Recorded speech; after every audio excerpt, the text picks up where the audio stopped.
a major technological advance of great military significance. In 1980, the Pentagon caused a sensation by revealing a new futuristic aircraft technology called stealth. An aircraft which will be invisible to enemy radar. The secret new material absorbs radar beams, making detection extremely difficult. Only a few members of Congress had been told about it. The stealthy design of a series of top-secret fighter jets and bombers promised the U.S. the upper hand in its Cold War struggle against the Soviet Union. We're not just rolling out America's new strategic bomber. We're ushering in a new age of strategic deterrence. Today, while the Cold War may be over, America's quest to push aviation technology to its limits continues. But has that quest caused the Pentagon to finally reach too far? There's always this infatuation. The newest, shiniest thing is always on the horizon.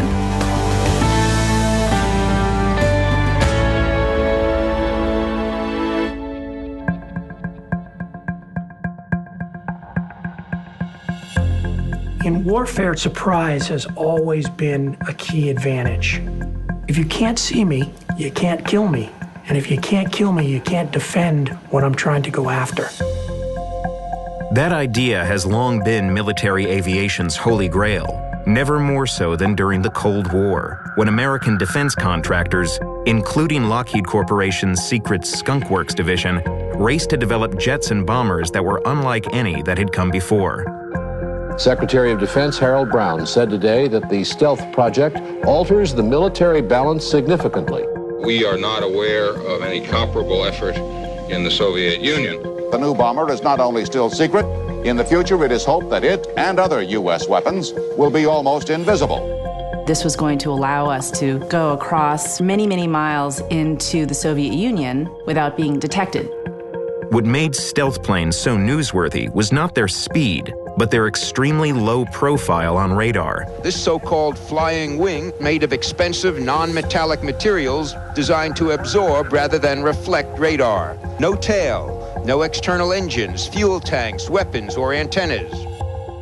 By the time stealth was used in battle, the Cold War had come and gone. Operation Desert Storm forces were engaged. As Congress debated the program's massive cost, the Persian Gulf War gave America's F-117 stealth jet a chance to lead a very public charge. The F-117 repeatedly attacked targets in downtown Baghdad without losing a single plane.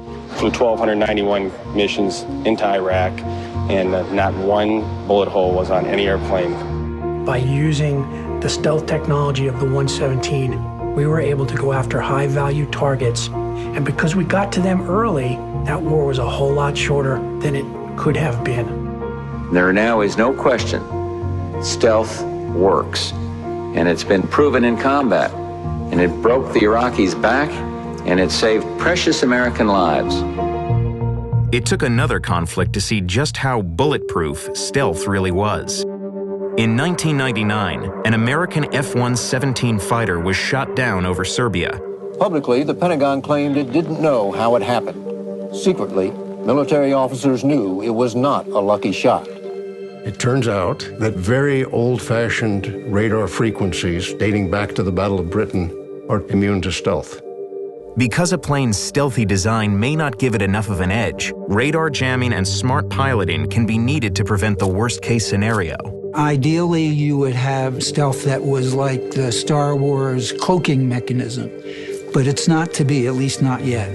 The reality is that there's no such thing as absolute stealth. And there was another issue. From the aging B-2 stealth bomber. Stealth bomber is not simply going to be a gold-plated weapon, but cost as much as if it was made of solid gold. To the new F-22 stealth fighter coming off the assembly line. The most expensive fighter plane ever built. Critics still had a fundamental concern. It certainly raises questions about whether everything the Pentagon wants is worth the price. In 2001, the Pentagon announced an ambitious new program meant to address just this complaint, while solving many of the technical issues that had dogged other stealth planes for decades. The richest contract in the history of the Pentagon, finally awarded. The aerospace company Lockheed Martin had been chosen over Boeing to build a new fighter plane for the U.S. and Britain. Called the F-35 Lightning, It was slated to tackle the decades-old objection that stealth was unaffordable by serving the divergent needs of 3 branches of the military. A supersonic fighter for the Air Force, a short takeoff and landing jet for Navy aircraft carriers, and a hovering vertical jump jet for the Marines. The original idea was this fabulous package, a sort of fancy chitty chitty bang bang. But as time went on, it turned out that that was just not functionally possible. Building the Swiss Army knife of stealth jets proved to be an astonishingly complex task. You know, it's like building a hammer that's also a great electric saw and an electric drill, a jack of all trades and a master of none. We tend to be over-ambitious about what we can fit into an airplane in a certain time and a certain amount of money, and we usually prove that our over-ambition results in a longer time to develop and problems. We were trying to do technologically some really, really tough stuff. Plans had to be scaled back, from the jet's acceleration rate to its maneuverability. At the same time, design flaws, including to its engine, caused expensive retrofits and lengthy delays. Despite promises it would be more affordable, the F-35 was on its way to becoming the most expensive weapons program in American history, with critics calling it the jet that ate the Pentagon. We're back now with our series, The Fleecing of America. Price tag, a staggering $400 billion.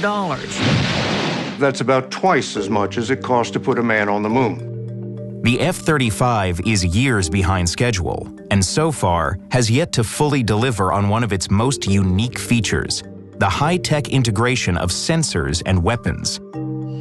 But the Defense Department insists that it will one day give both America and its allies, who have also placed orders for the plane, the edge they need in the skies. It's too important to our partners. It's too important to our services who are looking at older airplanes that just can't keep pace with the threat. And I'm going to get it out there as fast as I can.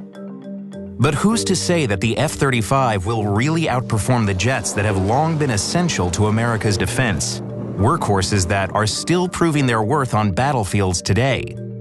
In 2015, the Pentagon put an F-35 up against an aging F-16 fighter in a mock dogfight, with disastrous results. One popular military blog in its account of the mock dogfight went so far as to describe the F-35 as dead meat. Lockheed says the results of the flight test have been blown out of proportion and that it was not intended to simulate a dogfight, but merely test the F-35's maneuverability. Both Lockheed and the Pentagon continue to defend the jet, but critics remain unconvinced. The technology is so complicated that we're questioning whether this is ever going to actually work. And if it does work, it has all of these limitations because it's just too complicated. How is this an advance from the old days? I don't see how it is.